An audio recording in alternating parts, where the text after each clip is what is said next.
Hello everyone, welcome back to my channel. My name is Dr. Nisha and in today's video lecture we are going to see Apis mellifica remedy. So Apis mellifica ये जो drug है तो इसमें ना क्या क्या चीज़ें important है that I am going to tell you. पहले तो है ना you see the name and आपको है ना वो नाम देख के पता होना चाहिए कि इसका सोर्स क्या है. तो it's source is from animal kingdom, ठीक है. और फीमेल बी इसकी बहुत ज्यादा पॉइजनस है. मतलब whatever I am telling you ना that is a main core of the remedy which is very much important for you guys. And वो है ना बहुत ज्यादा मेन चीज रहेगी इस रेमेडी को लेके. मतलब the single thing which will run throughout the remedy that only we have to pick it up and put it all together, right. So है ना एपिस मेलिफिका. एपिस मेलिफिका का common name है poison of honey bee. Okay, तो family ना एपियम वायरस ऐसे family है. तो एपिडिस ये भी फैमिली है, लेकिन उसका सिनोनिम जैसे बोलते हैं ना हम लोग second common name. So that is what which is given. Then introduction देखेंगे तो इंट्रोडक्शन में क्या है. Apis is very useful antipsoric medicine prepared from poison of honey bee. So poison of honey bee, so है ना honey bee का poison कहाँ पे रहता है तो उसके स्टिंग में रहता है, ठीक है. वेनेवर वो है ना बीक में रहता है, वो है ना whenever honey bee bytes you somewhere, यहाँ पे अगर काट भी लिए ना तो वहाँ पे कैसे सूज जाता है, एक ब्लिस्टर फॉर्म होता है, फिर वहाँ पे बहुत झुनझुन सा होता है. इन्फ्लेमेशन के सारे साइंस वहाँ पे दिखाई देते हैं. And there is a stinging type of a sensation present. मतलब नॉर्मली हर किसी को हमें हनी बी जब भी हम लोग गार्डन में खेलते that time everybody has got bite from honey bee, bitten from honey bee, right. So that kind of sensation, that kind of thing is running all through the remedy. Okay, so कैसे वो हम लोग आगे पढ़ेंगे. so bee sting gives, कैसे bee का sting जो रहता है मतलब काटने के बाद क्या क्या sensation मिलेगा. burning, stinging pain, soreness, red rose hue जो मैंने बताया ना आपको ऐसे, ठीक है. that and it is in a red rose red color. Puffiness of the part, सूज जाता है वो पार्ट, दैट इज इन्फ्लेमेशन का sign which is sensitive to touch. Person becomes irritable, restless, cries और even weeps till the pain subsides. कभी है ना आपको बी स्टिंग अगर हुई होगी ना then you will come to know कि ना वो कितना ज्यादा ऐसा लगता है किसी ने चटका दिया है. वहां पे एक छोटू सा बी का स्टिंग रहता है, उसमें इतना पॉइजन रहता है कि है ना हमारा वो पार्ट पूरा सूज जाता है. फिर वहां पे इतना ज्यादा टेरिफिक पेन होता है, बहुत पेन होता है. So this is what the thing और introduction of the source of this particular remedy, ठीक है. तो clinically it is given for so many things. Now we are directly jumping on the sphere of action and today we are going to learn about this remedy which works on urinary system specially. So है ना हम लोग वो देखेंगे. तो Apis acts on cellular tissue, glands, skin, brain, urinary system, heart, pleura और serous membrane. सो है ना कैसे एक्ट करेगा और है ना ये सारे चीजों पे एक्ट करता है, ठीक है. ये स्पीयर ऑफ एक्शन इनका, लेकिन वो कैसे एक्ट करेगा तो pathogenesis. So each and every drug का क्या इंपॉर्टेंट होता है. मतलब आपको है ना अगर ड्रग पढ़ना है ना तो every time I tell you कि है ना whenever you want to read a drug और whenever you people wanted to memorise the drug ना, देन फर्स्टली ना आपको उसके सोर्स जानना है.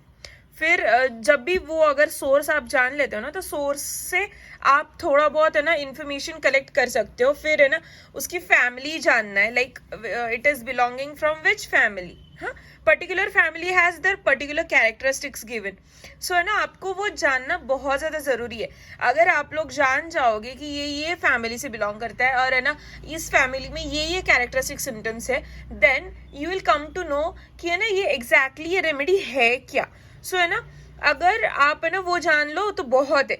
फिर आगे आपको क्या पढ़ना है तो कैरेक्टरिस्टिक्स, सो दैट आप है ना वो फैमिली के अदर रेमेडीज को डिफ्रेंसिएशन अच्छे से प्रॉपरली कर पाए. So this is how you should learn the remedies, this is how you should memorise और अंडरस्टैंड द रेमेडी, ठीक है.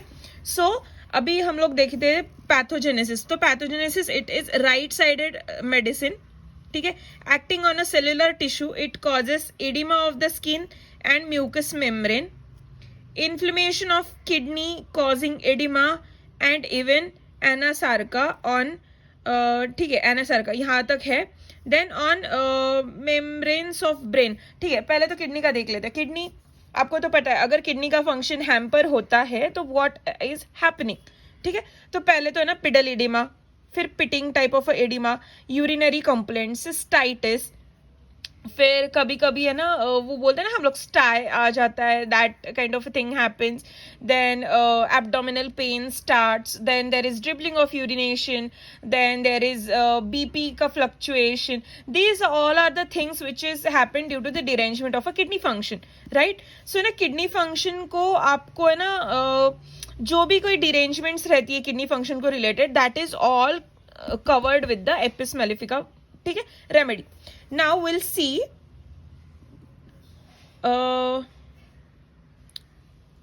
एनासार्का. तो ना यहाँ पे मैंने एनासार्का का मतलब लिखा है कि general swelling through out the body. मतलब एनासार्का होता है मतलब ऑल ओवर द बॉडी आपकी फ्लफी, फिल्ड अप, या फिर स्वोलन अप, या फिर बहुत ज़्यादा ऐसे हेवी सा फील होता है, या फिर वाटरी कंटेंट जहाँ पे मतलब ऐसे बॉडी ऐसे बहुत ज़्यादा फूल जाती है, टाइप वाटर टाइप लगती है. मतलब कभी आप लोगों ने ना ड्राउनिंग का केस देखा होगा, तो है ना वो जो बॉडी ड्राउन करके ऊपर आती है ना, तो कैसे रहती है, पूरा बॉडी में है ना पूरे सेल्स ने एब्जॉर्ब किया रहता है पानी. तो है ना वो उनकी स्किन कुछ अलग ग्रीजी टाइप ऑफ स्किन दिखती है. So that kind of swelling happens all over the body on membranes of brain producing hydrocephalus. Then it acts on pleura sitting in pleurisy with effusion and serous membranes of joint. Manifesting synovitis glands is causing enlargement and induration. आपने notice किया कि ये pathogenesis में क्या दिया है exactly? Where there is a action of a drug, there is either there is accumulation of water, whether it could be in a brain, it could be in a lungs, it could be in any glands or any joint. Like in lungs pleural effusion हो जाता है, pleurisy होता है. Joints में है तो synovitis, glands में है तो एनलार्जमेंट एंड इंड्यूरेशन, ब्रेन में है तो हाइड्रोसिफिलिस, फिर एनासार्का, बॉडी में पूरा oedema, then pitting oedema is there. मतलब all the things which is relating and getting into a thread, like planning a big thread. ठीक है, so this is pathogenesis. Now let's see about urinary complaints. So yeah, urinary system. So ना urinary system में क्या देखोगे आप लोग, तो there is incontinence of urine, which is also called as dribbling of urine with great irritation of the parts. मतलब अगर urine में इरिटेशन हो रहा है, बर्निंग सेंसेशन हो रहा है, फिर स्ट्रिकिंग पेन हो रहा है, यूरिन का लास्ट ड्रॉप तक पेन हो रहा है, then it is considered to be the painful micturition. Then there is frequency and painful. While urination there is pain present, and urine का भी कैसे है, तो फ्रीक्वेंसी इंक्रीज हुई है. ठीक है, then can scarcely retain the urine for a moment. मतलब रिटेंशन ऑफ यूरिन होता ही नहीं है, बार बार वॉशरूम को जाना पड़ रहा है. Then urine is scanty, coming only in drops. मतलब ड्रिबलिंग स्कैंटी है, क्योंकि अगर बहुत ज़्यादा यूरिन पास हो रही है, बार बार जा रहे हो, तो है ना कैसे यूरिन आएगी, कम यूरिन आएगी, लेकिन अर्ज बहुत बार होगी. फ्रीक्वेंसी दैट डजंट मीन्स कि क्वांटिटी ज़्यादा है, क्वांटिटी तो रहेगी ही रहेगी. मतलब in few patient that is individualisation, that is characteristics to that person. लेकिन इस रेमेडी को लेके यूरिन इज स्कैंटी, क्योंकि बहुत बार जाना पड़ रहा है, so urine is scanty. Then there is increase in the frequency of urination.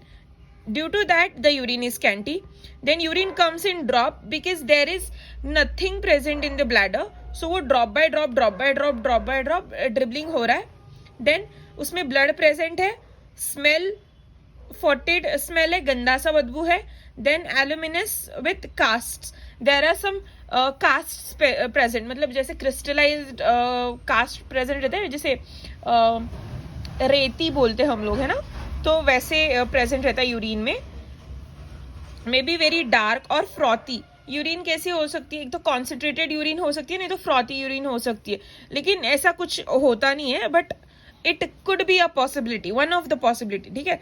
तो बिफोर यूरिनेशन मतलब यूरिन के पहले क्या होता है, as soon as a few drops collect in the bladder the urge comes, मतलब जैसे मैंने आपको बोला कि है ना फ्रीक्वेंसी क्यों बढ़ी है, क्योंकि है ना कॉन्टिनेंस ही नहीं है, मतलब वो स्ट्रक्चर को कॉन्टिनेंस ही नहीं है, वो जो मतलब ऐसे यूरिन का जो ब्लैडर रहता है ना, अगर ये सपोज ब्लैडर है, ठीक है, तो यहाँ पे एक स्ट्रक्चर रहता है, यहाँ पे एक स्ट्रिंचर रहता है, स्प्रिंटर्स रहते हैं, 2 स्प्रिंटर्स रहते हैं, या फिर 2 ऑस बोलते हैं उनको, ठीक है।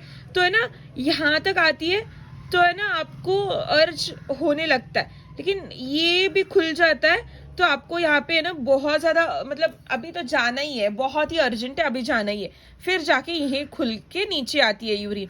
सो ये जो है ना, ये दोनों भी स्पिंटर्स में इनकॉन्टिनेंस नहीं है, मतलब उसके मसल टोन लॉस हो गए, इसलिए यूरिन यहाँ पे रह नहीं रही है। सो यहाँ पे अगर सेडिमेंटेशन नहीं हो रहा है, तो यूरिन बार बार जैसे किडनी से आता है, जैसे कलेक्ट हो रही है किडनी से, वो नीचे की तरफ आ रही है।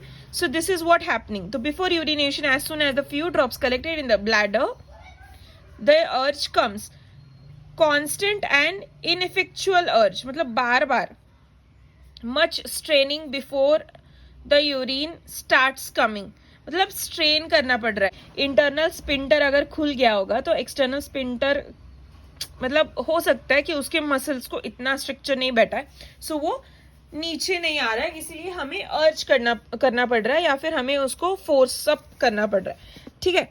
Then during urination scalds severely, stinging pain रहता है, फिर last drop burns and smarts, मतलब है ना लास्ट का जो ड्रॉप है वहां पे बहुत ज्यादा बर्निंग सेंसेशन रहता है, और वहां पे smarting type of a pain रहता है, ठीक है। So this is the urinary complaint of Apis mellifica, and अभी हम लोग उसका देखेंगे।